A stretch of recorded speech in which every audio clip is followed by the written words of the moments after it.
Yo les gens, j'espère que vous allez bien, je vous retrouve aujourd'hui pour une nouvelle vidéo sur Forza Horizon 5 et je vous propose de partir aujourd'hui pour un nouvel épisode dans la série Les Oubliés. Ça fait assez longtemps que j'ai pas fait de vidéo dans cette série là, simplement parce que j'essaie de mettre en avant, on va dire un petit peu les news, les actualités au moment où elles paraissent. Donc forcément, vu que ces derniers temps il y a eu pas mal d'annonces de jeux, des annonces de mise à jour, des news aussi concernant Motorsport 8, The Crew Motorfest et tout, j'ai un petit peu lâché, on va dire, les vidéos classiques que je faisais sur Forza Horizon 5. Mais avec cette vidéo, voilà, on va tout simplement essayer de donner un petit peu vie à cette série.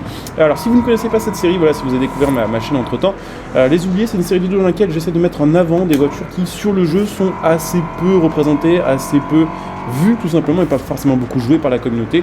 Donc soit parce que ces voitures, on va dire, ont un gros défaut, soit parce qu'elles sont très rares, soit parce que tout simplement le jeu ne les met pas assez en avant. Donc le but c'est tout simplement de les conduire un petit peu, de regarder ce qu'on peut un petit peu en faire et puis essayer de trouver une raison de la jouer pour essayer de vous motiver aussi à tester ces voitures de votre côté. Donc sachez qu'après cet épisode, je vais essayer d'être un peu plus régulier justement avec ce genre de série que j'ai commencé déjà à l'époque de Forza Horizon 3 et que j'ai essayé de faire perdurer un petit peu sur Horizon 4 et sur Horizon 5. Donc si ce genre de vidéo vous plaît, pensez à vous abonner pour les prochains épisodes, pensez à laisser un petit like pour le référencement et puis n'hésitez pas à me mettre un petit commentaire pour me dire un peu ce que vous avez pensé du modèle qu'on a testé aujourd'hui en vidéo. Alors ce modèle, ça va être la Ford Falcon GTF 351 que vous voyez ici. Alors cette voiture objectivement sur le jeu n'est pas spécialement rare. Vous pouvez l'avoir au concessionnaire pour 60 000 crédits. Alors 60 000 crédits sur Forza Horizon 5, ça se fait quand même ultra rapidement, même si vous êtes vraiment au tout début du jeu, il y a déjà des épreuves qui rapportent beaucoup plus que ça. Alors il n'y a pas vraiment de raison sur le papier que cette voiture soit pas trop jouée, parce que c'est une caisse qui est quand même assez rare en vrai, assez performante et qui a une histoire plutôt cool. Donc c'est simplement, je pense qu'il y a mieux dans cette catégorie-là.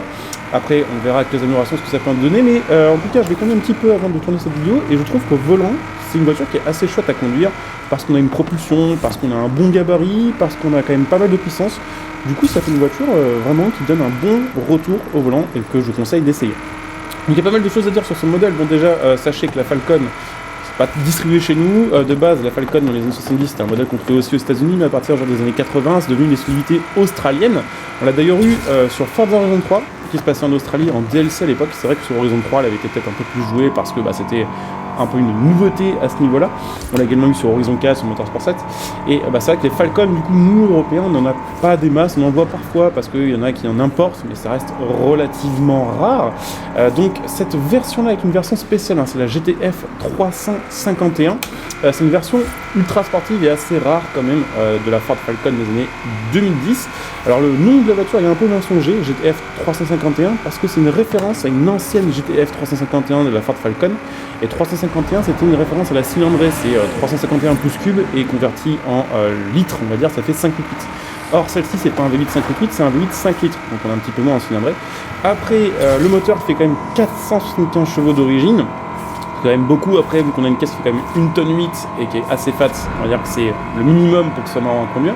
Mais les performances sont assez bonnes, j'ai envie de dire 0 à 100 en 4 secondes 4 et vitesse de pointe aux alentours des 305 km/h full stock. Tout ça pour une voiture à 60 000 crédits qui est pas rare du tout et qui est en A718, donc avec en plus pas mal de marge si on veut la jouer par exemple en top A ou en top S1. Donc vraiment, la voiture a un très très bon feeling de conduite au volant. Je suis assez surpris parce que je m'attendais vraiment à avoir un gros truc lourd, un peu inutilisable, un peu à chier. Et en fait non, on a ce qu'il faut comme puissance pour que ce soit marrant sans que ce soit, on va dire, totalement inconduisible. On a un freinage qui est assez correct.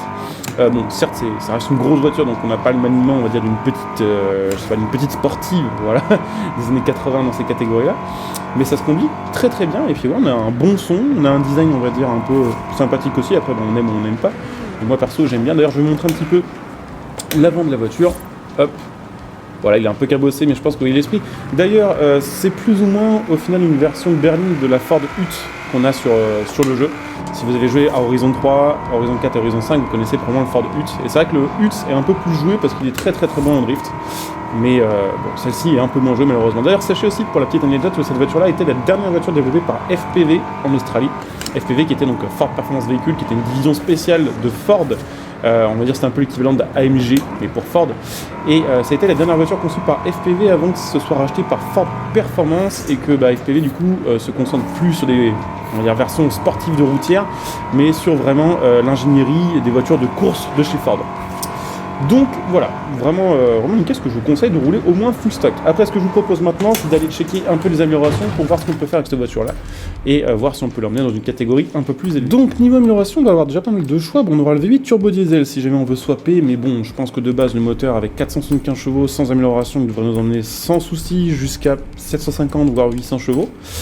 J'ai pas regardé, est-ce qu'on a des customs par hasard? On va avoir le kit Forza, bon ok, bon, c'est vrai que c'est pas très customisable, ce qui en général fait déjà un petit point négatif pour une voiture sur Forza, et qu'il n'y a pas de custom du tout, qu'il n'y a que le kit Forza en général, elle perd déjà on va dire un petit peu des points au niveau de l'estime par les joueurs sur Forza Horizon 5. Tiens, on va écouter un peu le son, on va voir ce que ça donne avec l'échappement de course. Plutôt sympa, j'ai envie de dire.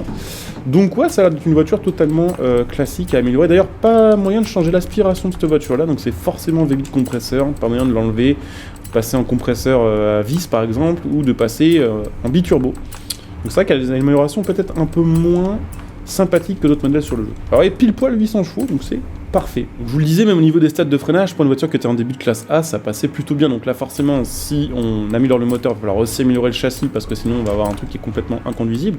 Mais les stats sont pas si pires, on va dire, pour une caisse qui n'est pas une européenne ni une japonaise. Je peux pas vraiment dire que ce soit une américaine, celle-ci, parce que c'est pas vrai, c'est une australienne, mais bon, ça reste, on va dire, un peu la même façon de faire des voitures qu'aux États-Unis. Donc on va finir de l'améliorer. Après, il y a moyen qu'on la joue plutôt en top A, je pense qu'en top S1, vu les perfs, à moins que tout à coup les pneus fassent complètement décoller l'indice performance. Ça pue un peu du cul, hein. S1 860, c'est pas énorme. Au final, c'est vrai qu'à ce niveau-là, c'est pas beaucoup. Une caisse qui est seulement, on va dire, full stock en A et full améliorée, n'est même pas en top S1. Ça peut expliquer déjà un petit peu pourquoi cette voiture n'est pas beaucoup jouée. C'est vrai que quand une caisse est méta en A, en S1 et en S2 par exemple, elle a beaucoup plus de chances d'être jouée qu'une voiture qui est simplement méta en A, voire même pas méta du tout. Donc après, ce que je vais faire, tout simplement, c'est que je vais faire un petit cut, je vais essayer de faire un build, une config qui me plaît, et puis on se retrouve dans quelques instants pour tester tout ça. Donc j'en profite par la même occasion pour vous montrer un petit peu les livrets de base, en sachant que c'est une peinture biton, mais que vous n'avez pas possibilité, contrairement à plein de voitures sur le jeu, de choisir vraiment les couleurs zone par zone. Donc en gros, faut accepter les livrets de base, ou alors après faire une peinture unie sur la voiture. Personnellement, je trouve qu'elle est plutôt sympa en bleu comme ça, donc je vais la mettre comme ça, mais après, libre à vous évidemment de tester les petites configs. Donc je vous montre la petite config que je me suis fait au final, donc voilà, bleu et blanc. Alors les jantes, malheureusement, il y a un bug sur ce jeu-là, alors ça explique peut-être aussi les petites raisons pour lesquelles cette voiture n'est pas ultra populaire, mais en fait, si vous mettez la peinture biton de base et que vous changez la couleur des jantes, la peinture biton ne marche pas. Par contre, si au contraire vous remettez la peinture biton, ça fait sauter la couleur des jantes. Donc moi de base, je pensais la mettre comme ça avec des jantes noires, au final, bon, ça va, ça rend quand même pas trop mal, mais je préférais quand même avec les jantes noires qu'avec les jantes grises. Donc la voiture est en top A, les stats sont plutôt sympas sans être incroyables, on a 7.7 en VMAX qui est quand même plutôt pas mal. Je pense que ça va être une grosse caisse à ligne droite comme celle-ci. Une route correcte, freinage correct, après accélération pas faux folle, mais ça c'est parce que c'est une propulsion et que sur le jeu elles ont vraiment on va dire des avantages par rapport aux 4 roues motrices, puisque c'est uniquement une stat qui est basée sur le 0 à 100. Et puis bon, elle reste un petit peu lourde quand même, mais ce que je vous propose, c'est évidemment d'aller la tester en épreuve. On va essayer de trouver une petite course dans laquelle elle a ses chances, et puis on va voir un petit peu ce que ça donne, tout simplement. Bah écoutez, c'est parti, on va voir un petit peu ce que ça donne contre le Drive Avatar sur cette petite épreuve-là. Alors par contre, je vais juste remettre le GPS, sinon je vais jamais m'en sortir. Hop, la petite carte. Et puis on va voir ce que ça donne, voilà, en top A. Donc ouais, en tout cas, à première vue, c'est vrai que cette voiture a quand même quelques défauts par rapport à d'autres que j'ai montré dans cette série de vidéos, et qui étaient vraiment des choix de voiture de A à Z. C'est vrai que celle-ci, au final, c'est une voiture qui n'a pas énormément de possibilités d'amélioration. Si vous voulez la jouer en S1, il faut obligatoirement swapper, parce que vous n'aurez pas assez de patates sinon pour être en top S1. Enfin, il y aura quelque chose qui déconnera de toute façon. Pas beaucoup de custom, pas possibilité de changer l'aspiration, et puis en plus de ça, des petits bugs de peinture. Et ce qui est ultra dommage en fait, c'est que hormis ces petits bugs et ces problèmes d'amélioration, c'est une voiture qui est vraiment chouette à conduire au volant et qui est vraiment en plus assez rapide, j'ai envie de dire, en A. Bon, la boîte est un peu longue, là ça mériterait de peut-être mettre une boîte un chouïa plus courte pour avoir plus de patates tout le temps. Mais ça se fait quand même plutôt bien, la voiture a de la gouache, et franchement, ça fait partie des voitures qui, je trouve, sont vraiment agréables à conduire sur le jeu. Y compris dans les catégories un peu fofolles, avec quand même des gros moteurs et des grosses puissances, ça se fait quand même très bien. Enfin, ça glisse un peu, mais bon là c'est parce que j'ai mis un gros coup d'accélérateur pour voir un peu ce que ça a donné. Donc clairement, pour 60 000 plus les améliorations qui ont dû me coûter à peu près 50 000, donc 110 000, ça fait une caisse qui est marrante à jouer en catégorie A, qui a une histoire en plus, et ça, clairement, je pense que ça fait déjà une bonne base de voiture à conduire sur Forza Horizon 5. Alors, par contre, c'est vrai qu'elle glisse un peu fort. Merde, alors ça c'est ma faute, c'est pas la voiture. J'ai pilé, et c'est vrai que vu que je joue sans ABS, si je pile, eh ben, je vais tout droit. Donc ouais, c'était plutôt cool de tester cette petite voiture-là, je n'attendais pas grand-chose, et au final, clairement, j'aime bien. J'espère que ça aura été le cas aussi pour vous. Sachez que cette semaine, les gars, je vais faire une session multi-abo, peut-être même ce soir, je ne sais pas encore quand cette vidéo va sortir, mais c'est possible que ce soit dès ce soir. Il y aura une session multi-abo sur Forza, donc si vous voulez passer, jouer en vocal avec moi, qu'on fasse des épreuves ensemble et tout, n'hésitez pas à follow la chaîne Twitch, puisque ce sera là que ça va se passer, entre autres. Donc pensez à venir follow, pensez si vous avez Twitch Prime à l'utiliser sur ma chaîne Twitch, ça permet de me soutenir gratuitement, vous en profitez de plein de petits bonus. Et puis n'hésitez pas à venir me rejoindre sur Twitter par exemple, pour être au courant des prochaines actualités, j'en parle dans des vidéos, mais dès qu'il y en a, j'en parle assez rapidement.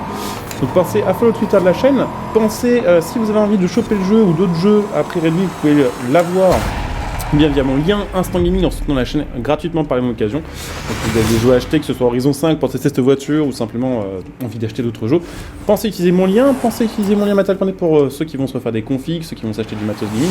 Et puis n'hésitez pas pour ceux qui veulent soutenir la chaîne sur le long terme, voilà, garantir les prochains contenus dans les mois et dans les années qui arrivent. Devenir des soutiens via le bouton rejoindre sous cette vidéo, ce qui fera évidemment un gros soutien à la chaîne et ce qui vous fera surtout profiter de plein de petits bonus. Avant de terminer cette vidéo, on va refaire quelques kilomètres avec cette voiture-là. C'est arrivé rarement, quand même, que je teste des voitures et que j'ai vraiment envie de les conduire après l'épreuve de test, on va dire, de la voiture. Et là, c'est arrivé avec celle-ci, et du coup, on va se faire encore quelques kilomètres. On va aller jusqu'à l'autoroute et on va faire un petit point de vitesse. C'est vrai qu'on n'a pas pu trop la tester là-dessus. Alors qu'elle est plutôt bonne, hein. Je crois qu'avec cette config-là, on peut espérer quelque chose comme 350 km/h. C'est quand même plutôt sympa, et la voiture est juste mais trop cool à conduire en fait. Genre ça glisse sans trop glisser, c'est... Il n'y a pas énormément d'appui, je pense, par contre de vitesse c'est peut-être un peu traître à conduire, ça il y a moyen. Mais franchement un pur plaisir. Vraiment, je m'attendais à rien du tout et la voiture est juste trop bien. Écoutez, on va se faire un petit départ arrêté sur l'autoroute, on va voir un petit peu ce que ça va donner. On est bien sur l'autoroute là où je suis au mauvais endroit? Je suis absolument au mauvais endroit. Ouais, écoutez, on va se TP, c'est pas grave. On va se faire un petit départ arrêté jusqu'à la Vmax. Peut-être pas un départ arrêté, mais juste un test d'accélération au final. Allez, let's go. Hop, il n'y a personne devant. C'est parti. Bon, je reste en vue intérieure, on peut peut-être mettre un peu plus en extérieur aussi pour côté du son amélioré. Parce qu'on a l'échappement plus maintenant. Ce qui fait que la voiture fait un son très sympa. Franchement, si toutes les voitures étaient aussi cool à conduire que ça, même si elle n'a pas beaucoup de custom, ce serait très chouette. Hein. Il y a beaucoup de voitures sur le jeu, toutes ne sont pas forcément... Enfin, il y en a beaucoup qui sont plus performantes que ça, mais qui sont pas assez cool à conduire. Après, ça dépend un petit peu pour quelle raison vous jouez à Forza, si vous êtes plus en mode, vous cherchez juste à vous faire kiffer avec des voitures sympas, ou si vous êtes plus en mode tryhard. C'est vrai que si vous êtes joueur tryhard, c'est peut-être pas ultra intéressant cette voiture-là, mais si vous cherchez juste un peu de cool à conduire, franchement... Elle est très chouette, voilà. C'est le cas de beaucoup de voitures sur le jeu, en fait, soit en général elles sont performantes dans une catégorie, soit elles sont cool. On a quelques-unes qui ont rien pour elles, mais globalement on trouve toujours une raison de jouer certaines voitures. Donc j'espère en tout cas cette vidéo vous aura chauffé pour rouler un petit peu cette voiture. Alors effectivement on va devoir avoir une très grosse Vmax, sauf que ça fait comme en fait une Corvette ou comme beaucoup d'américaines, en fait on a une 6ème qui est tellement longue, et qui est faite normalement tellement pour économiser un peu en carburant, que la Vmax elle est ultra longue à atteindre et ultra dure à atteindre. Donc déjà on prend 330, ça le fait, elle continue d'accélérer, c'est juste que c'est un peu compliqué maintenant.